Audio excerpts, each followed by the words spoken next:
नमस्कार दोस्तों, JDS competition में आपका स्वागत है। करंट अफेयर के एक इश्यू के साथ आपके सामने मैं प्रस्तुत हूं और ये है आयशा सुल्ताना, जो एक फिल्म मेकर है, एक्ट्रेस हैं। इन पर राजद्रोह का केस लगा है। पहले तो जानिए ये है कहां की। ये है लक्षद्वीप की।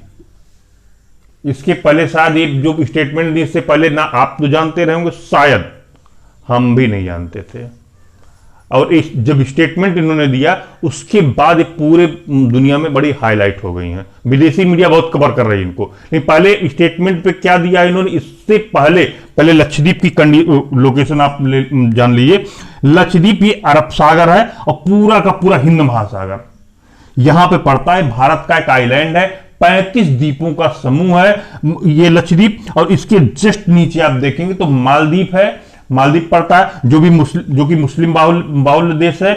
और यहां लक्षद्वीप में भी 97% मुस्लिम है और मालदीव में लगभग डेमोक्रेसी है, वहां पर भी, मालदीव में भी। अब आप आइए कि क्यों इन पर लगाया गया राजद्रोह का केस।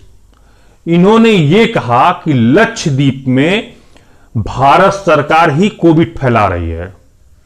और जस्टिफिकेशन क्या दिया, जब पूरी दुनिया वाले ये कह रहे हैं कि चीन पूरी दुनिया में कोरोना फैलाने के लिए जिम्मेदार है, तो हम ये क्यों नहीं कह सकते कि भारत सरकार लक्षद्वीप में कोरोना फैला रही है। अभी तो जो भाषा इन्होंने इस्तेमाल किया, जो स्टेटमेंट दिया है, उससे तो ये एंटी नेशनल भाषा है, तो लगना ही चाहिए, स्वाभाविक लगा भी। अब इसके पीछे इनकी सोच मैं आपको बताता हूं। इनकी सोच क्या है। मालदीव जो यहां पर है, ये यहां पर चीन है। आप देखिए, चीन चाहता है कि पूरे हिंद महासागर में उसका पोजीशन है। भारत भी यही चाहता है, क्योंकि भारत के नीचे पूरी ज्योग्राफिकल कंडीशन आप देखेंगे, पूरे नीचे हिंद महासागर। भारत चाहता है कि हिंद महासागर में उसकी पोजीशन रहे, लेकिन चीन को ये नागवार गुजरता है। तो चीन जितने भी छोटे छोटे आइलैंड है वहां पर अपना प्रभाव क्षेत्र बढ़ाना चाहता है।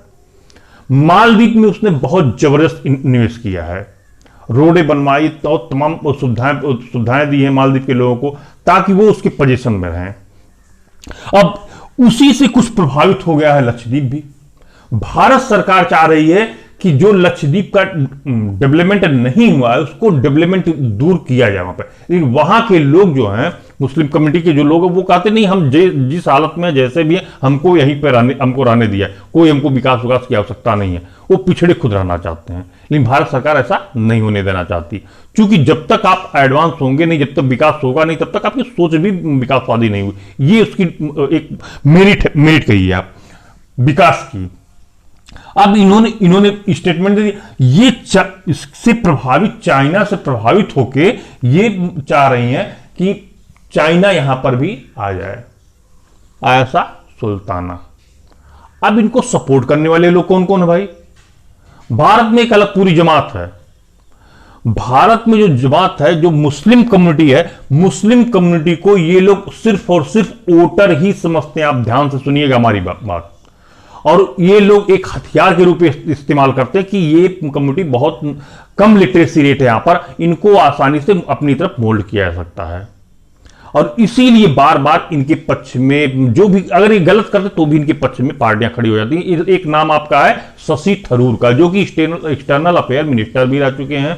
और इन्होंने आयशा सुल्ताना के इस स्टेटमेंट का बचाव भी किया है। शशि थरूर आप एक बहुत इंटेलेक्ट पर्सनालिटी, और उनको मालूम है वो क्या बोल रहे हैं, किसका पक्ष ले रहे हैं। बावजूद इसके उन्होंने आयशा सुल्ताना का पक्ष लिया। अब ये भारत की बात है, और तमाम नाम है, गिनाने के लिए बहुत ज्यादा नाम है। अब भारत के बाहर की जो मुस्लिम कम्युनिटी है, वो इंडिया के जो भी मुसलमान हैं उनको भड़काती रहती हैं, ताकि इंडिया अंदर से टूटे। एक चैनल है अल जजीरा। अल जजीरा ने कहा कि वो भारत ने बहुत गलत किया, तो आयशा सुल्ताना पर क्यों राजद्रोह का केस लगा दिया भाई, ये तो होना ही नहीं चाहिए। तो ये जितनी भी विदेशी मीडिया है उसको कमर खूब करती हैं और उसको भारतीय मुस्लिम को भड़काने का प्रयत्न करती हैं, ताकि भारत के मुसलमान भड़कें और भारत अंदर से टूटे। ये भारत सरकार बहुत अच्छी तरीके से जानती है, इसी कारण से हर एक चीज का उसका काउंटर करती है। हालांकि ये आपने देखा होगा कि ये बहुत ज्यादा चर्चा में नहीं रहा। क्यों? क्योंकि जो मीडिया है उस पर थोड़ा सा अंकुश लगाया जाता कि भाई ऐसे न्यूज आप न वायरल करें, न फैलाएं, ताकि लोग बहुत ज्यादा उससे प्रभावित हों। ये आपका हुआ आयशा सुल्ताना पर जो राजद्रोह का केस लगा, और इसको लेकर वहां पे जो पार्टियां हैं, बीजेपी जो सेंट्रल गवर्नमेंट की है, वो वहां के खुद 15 जो नेता हैं वो इस्तीफा दे दी, भाई इन पर मुकदमा नहीं लगाया जाना चाहिए। खुद वहां पर कह रहे नहीं, इन्होंने ऐसा कुछ कहा ही नहीं। अब जो भी क्लेरिफिकेशन टीवी पे उन्होंने कहा है, अगर कहा है तो राजद्रोह लगा है, अगर नहीं कहा तो नहीं लगेगा भाई, एविडेंस होगा तभी लगाया होगा वहां की सरकार ने। ये पूरा मामला, और इन सब के पीछे ड्रैगन यहां बैठा है। इसके चाल में आसानी से छोटे छोटे देश फंस जा रहे हैं। जित पाकिस्तान है आपके पड़ोस में पाकिस्तान है, ये भी इसके चाल में फंसा हुआ है। यहां पे श्रीलंका को देखेंगे, ये भी इसके चाल में फंसा हुआ है। यहां पे म्यांमार को देखेंगे, ये भी इसके चाल में फंसा हुआ है। और सबको कर्ज देकर या विकास करके उसको डेप्ट ट्रैप में फंसाता चला जा रहा है। यही इस चाइना की नीति है। और इस समय वर्तमान में जब पूरी दुनिया में इसके ऊपर कोविड फैलाने का आरोप लगाया गया, तो ऐसे में इनका मोहतरमा का स्टेटमेंट जो यहां पे आ गया, इससे एक और सनसनी फैल गई कि नहीं, भारत भी इसमें इन्वॉल्व है। भारत कहीं से इन्वॉल्व भी नहीं है। बायो वेपन बनाया ये तो कोरोना तो बायो वेपन ही है उसका ना, बायो वेपन बनाया ये, और ये मोहतरमा लगा रही आरोप इंडिया पर। ऐसे लोग हैं इंडिया में। तो इन सबके स्टेटमेंट पे बहुत ज्यादा गौर न, इनका सिर्फ एक इलाज है, ये जो भी बग बोले उस पर कोई ध्यान ही न दे, बस एक इलाज है, और कुछ इलाज इन लोगों का नहीं। इनको हाईलाइट होने ही न दे। ये लोग ऐसा विवादित बयान देकर हाईलाइट होना चाहते हैं, तो इनको हाईलाइट होने ही न दे।